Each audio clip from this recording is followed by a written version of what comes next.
نبی کریم صلی اللہ علیہ وسلم نے فرمایا، اللہ تعالیٰ نے کوئی بیماری ایسی نہیں بنائی جس کا علاج پیدا نہ کیا ہو۔ کچھ چیزوں میں یقینی شفا ہے، جن میں نمبر 1 شہد ہے، ہنی۔ ابو سعید رضی اللہ عنہ سے روایت ہے کہ ایک آدمی نبی صلی اللہ علیہ وسلم کی خدمت میں حاضر ہوئے اور عرض کیا کہ میرا بھائی پیٹ کی تکلیف میں مبتلا ہے۔ آپ نے فرمایا اسے شہد پلاؤ۔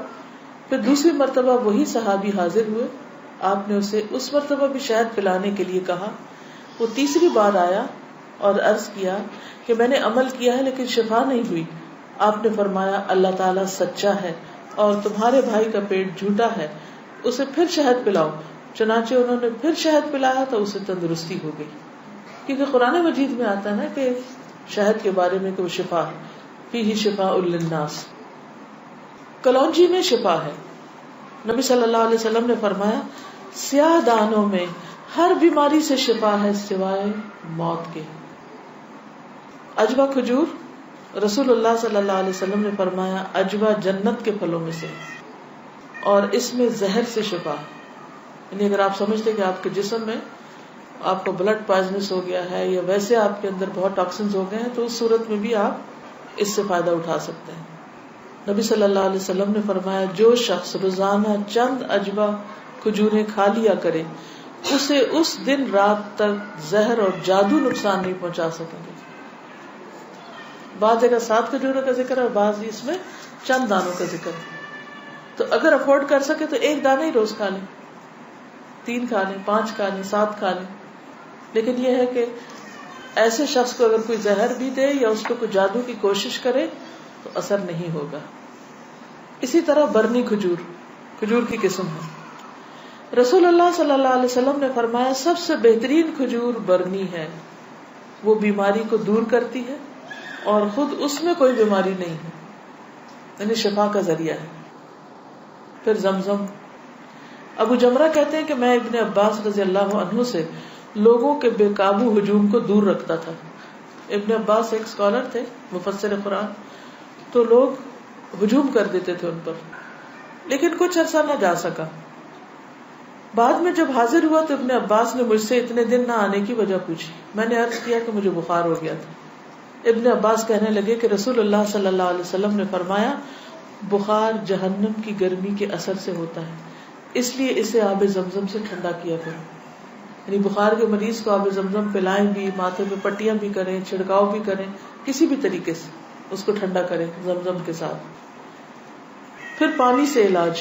نبی صلی اللہ علیہ وسلم نے فرمایا جب کسی کو بخار ہو جائے تو 3 رات سحری کے وقت اس پر ٹھنڈا پانی بہایا جائے، یعنی صبح ارلی مارننگ۔ اب یہ وقت آپ نے خود مقرر کیا ہے، اس لیے اس وقت کی پابندی کرنا مسنون طریقہ ہوگا۔ بعض اوقات لوگ خود سے خود ایسی چیزیں اپنے لیے لازم کر لیتے ہیں، وہ ٹھیک نہیں۔ پھر ہے گائے کا دودھ۔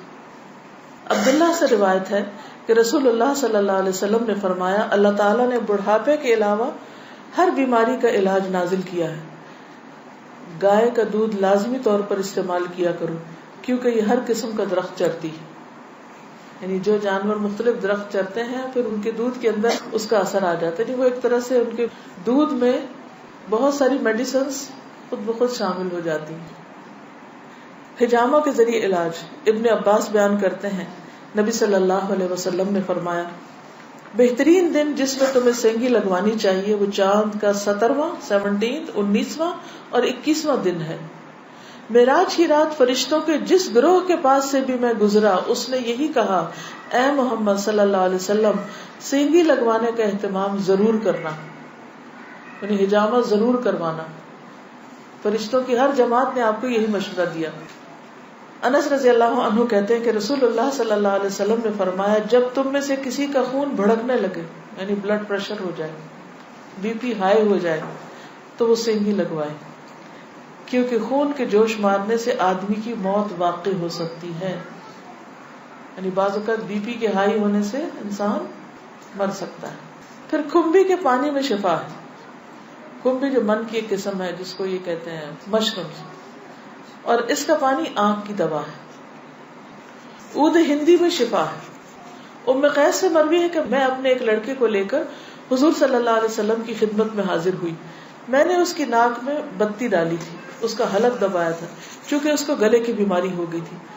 آپ نے فرمایا تم اپنے بچوں کو انگلی سے حلق دبا کر کیوں تکلیف دیتی ہو؟ یہ عود ہندی لو، اس میں 7 بیماریوں کی شفا ہے. ان میں سے ایک ذات الجنب، پسلی کا برم یعنی کہ نمونیا. اگر حلق کی بیماری ہو تو اس کو ناک میں ڈالو، اگر ذات الجنب ہو تو حلق میں ڈالو. یعنی بعض چیزیں ناک کے راستے بھی ٹپکائی جا سکتی، بعض گلے میں ڈالی جا سکتی. جنگلی بکری کے گوشت میں شفا، ہنٹنگ کا جو گوشت ہے نا. انس بن مالک سے روایت ہے کہ رسول اللہ صلی اللہ علیہ وسلم نے فرمایا ارق النساء سے شفا حاصل کرنے کے لیے جنگلی بکری کے ران کے اوپر والے کمر سے متصل حصے کو پگھلایا جائے، پھر اسے 3 حصوں میں تقسیم کیا جائے اور مریض نہار منہ 3 دن یعنی ہر روز ایک حصہ پیے. یعنی اس کو سوپ بنایا جائے، پگھلایا جیسے مراد یہ کہ اس کو بالکل اس کو ملیدہ بنا لیا جائے. کون سے حصے کو؟ ران کے اوپر کے حصے کو. تلبینہ. عائشہ رضی اللہ تعالی عنہا بیمار کے لیے اور میت کے سوگواروں کے لیے تلبینہ پکانے کا حکم دیتی تھی اور فرماتی تھی کہ میں نے رسول اللہ صلی اللہ علیہ وسلم سے سنا ہے کہ تلبینہ مریض کے دل کو سکون پہنچاتا ہے اور غم کو دور کرتا ہے. مہندی. سلمہ ام رافع جو رسول اللہ صلی اللہ علیہ وسلم کی آزاد کردہ باندی ہیں فرماتی ہیں کہ نبی صلی اللہ علیہ وسلم کو زخم ہوتا یا کانٹا چبھتا تو آپ اس جگہ مہندی لگاتے. اور آخری بات یہ کہ پرہیز علاج سے بہتر ہے. ام المنذر بنت قیس انصاریہ کہتی ہیں کہ رسول اللہ صلی اللہ علیہ وسلم میرے پاس آئے، آپ کے ساتھ علی رضی اللہ عنہ بھی تھے جو ابھی ابھی بیماری سے صحت یاب ہوئے تھے. کچھ نیم پختہ کھجوریں جو پک گئی تھی لٹکی ہوئی تھی. رسول اللہ صلی اللہ علیہ وسلم نے ان کو کھانا شروع کر دیا اور علی بھی کھانے کے لیے کھڑے ہوئے، لیکن رسول اللہ صلی اللہ علیہ وسلم نے یہ کہہ کر منع فرمانا شروع کر دیا کہ رک جاؤ کیونکہ ابھی تک بیماری کی کمزوری باقی ہے. سو وہ رک گئے. میں نے جو اور چکندر کا ایک کھانا تیار کیا اور آپ کے پاس لے کر آئی. رسول اللہ صلی اللہ علیہ وسلم نے فرمایا علی یہ کھاؤ، یہ تمہارے لیے زیادہ مفید ہے. یعنی بیمار کو کچھ چیزیں کھانی چاہیے اور کچھ نہیں کھانی چاہیے. تو اس لیے حکم کیا ہے کہ علاج کرتے رہو. اللہ نے کوئی بیماری ایسی نہیں رکھی جس کا علاج نہ رکھا ہو سوائے موت اور بڑھاپے کے. اسی طرح معالج کو دکھانا چاہیے. جابر بن عبداللہ سے روایت ہے کہ رسول اللہ صلی اللہ علیہ وسلم ایک بیمار کی تیمارداری کے لیے تشریف لے گئے اور فرمایا تم لوگ اس کے لیے کوئی طبیب کیوں نہیں بلاتے؟ انہوں نے کہا اللہ کے رسول صلی اللہ علیہ وسلم آپ بھی ہم کو یہ حکم دیں گے، یعنی آپ بھی کہتے ہیں کہ ہم طبیب کو بلائیں. آپ نے فرمایا اللہ تعالیٰ نے جو بیماری اتاری ہے اس کی دوا بھی نازل کی. تو طبیب یا معالج کو دکھانے کا حکم کیوں ہے؟ اس لیے کہ وہ صاحب علم ہے، صاحب تجربہ ہے، اس کے پاس ایکسپیرینس ہے. تو جب انسان کو کسی بھی چیز کے بارے میں علم نہ ہو تو حکم کیا ہے قرآن کا؟ فَاسْأَلُوا أَهْلَ الذِّكْرِ إِن كُنتُمْ لَا تَعْلَمُونَ. جاننے والوں سے پوچھو اگر تم نہیں جانتے، چاہے کوئی دنیاوی مسئلہ ہو یا کوئی دینی مسئلہ ہو. پہلا کیا ہے؟ توکل، اللہ پہ بھروسہ کہ شفا مجھے دے گا تو وہی دے گا، اور جو بھی کچھ کرے اس میں یہ نہ سمجھے کہ اس چیز کے اندر کوئی چیز ہے وہ اللہ ہی نے ڈالی اس وقت. دوسری چیز ہے دعا کرنا، دعاؤں سے علاج.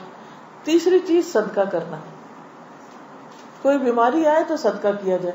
ہمارے عام طور پر کالے بکرے کا صدقہ کیا جاتا ہے، تو اس کے لیے ضروری نہیں آپ چاہے بکرے کا کریں، چاہے مرغی کا کریں، چاہے کسی چڑیا کا کریں، چاہے کوئی بھی صدقہ کریں، چاہے کھانے کی چیز کا کریں یا کوئی کپڑے کا یا کسی بھی شکل میں.